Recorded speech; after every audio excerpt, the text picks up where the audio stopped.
certain moments come along where you have an opportunity to really make an impact on your life. If you can try to be aware of things like that and try to recognize it and then just go for it, you never know what can happen. Look at me, I'm a little kid who grew up in a little town who knew nothing about soccer and had a couple opportunities and made the most of them, and now I'm here.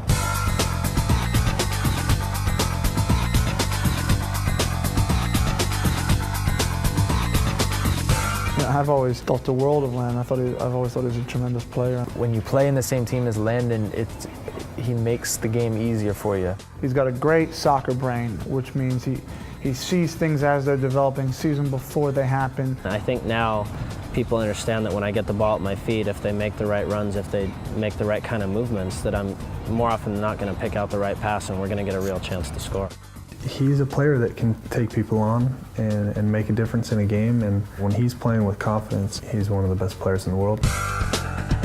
When I was 18, I got called into the national team for the first time and played my first game for the U.S. team. I didn't start the game.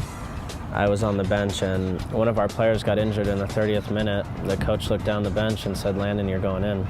Next thing I knew, I was playing in front of 60,000 people, and I scored a goal, had an assist, and we won the game. And I remember at that time thinking how proud I was of myself, because that was my chance. At that point, that was my chance, and I took advantage of it. At 17, I signed a contract in Germany. I said, gosh, go play professionally? I mean, why wouldn't you want to do that? I learned quickly when I went to Germany that they didn't care who I was, where I played before, what I had done before. It was all about, do you know how to compete to win a spot in the team? And I had no idea how to do that. It was really easy after a little while for me to say, you know what, I'm not playing, I want to get out of here, and that's it. I wish I had known at that time what it takes every day to get yourself in the team, and I didn't. Eventually, when I did go with a free mind to Everton, when I did go and say every day I'm going to be as good as I can be, I got my chance. To have the chance to play in the Premier League for a great team like that, with our goalkeeper and a friend of mine already there, for me it was an easy decision. To hear that Landon Donovan was coming to Goodison, at first it was like, well, all right, let's see how this player performs. I didn't think he was going to make it. American League, knocking on the Prem.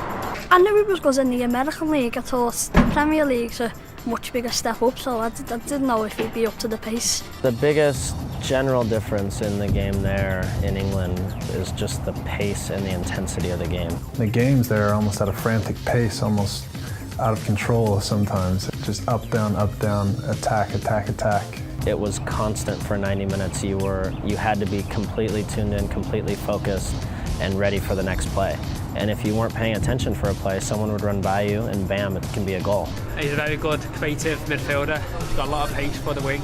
He's got an eye for the ball. He's just got an eye for the goal. He just knows what to do inside the box, and he's scored a few goals, hasn't he? I mean, he made a difference. You know, the minute he came along, our season sort of turned around. The beauty of the fans all over England is they really understand the game. So if you're in your own defensive third and you make a really good pass to get your team out of pressure, they all see it and they'll clap and they show their appreciation. If you're a quality player and you're coming to help them, they're going to welcome you with open arms. They just ask that you work hard. Every game he gave up his all, and he did brilliant. Every time he came on and off, he'd get a standing ovation from everyone in the crowd. I remember the first time hearing the USA chants, I almost didn't know what was going on. I was thinking to myself, like, what are they saying? Coming on for Everton, number 9, Landon Donovan. Everyone starts chanting USA. They'd all start singing USA, USA, USA, USA. How many teams you hear shouting USA, USA throughout the English Premiership, yeah? I think his confidence grew and grew, and he saw, wow, I can do this in the Premiership here in England, and his first few games, and then it just skyrocketed from there. He just really fit well into our team. He came in and played on the right side, which was at the time what we needed, and gave us a big spark. Being accepted and welcomed that way, I think helped me immediately, because it's when they treat you that way, you don't want to let them down. Everyone loved him. He got a big going away welcome when his last game at Goodison. Don't think there's an Everton fan that could say that he's not very good. fans' favourite, really, kind of. Everyone wants him back. The general opinion is we want him back. Landon, I've got a message for you. We want you to come back to Everton. Landon, you're brilliant, mate. Hope you come back. We all loved you when you came. You were brilliant, and we'd love to see you back. Come back, Landon, please. Please come back. I would love you. I'd get you on all my kits. Just come back.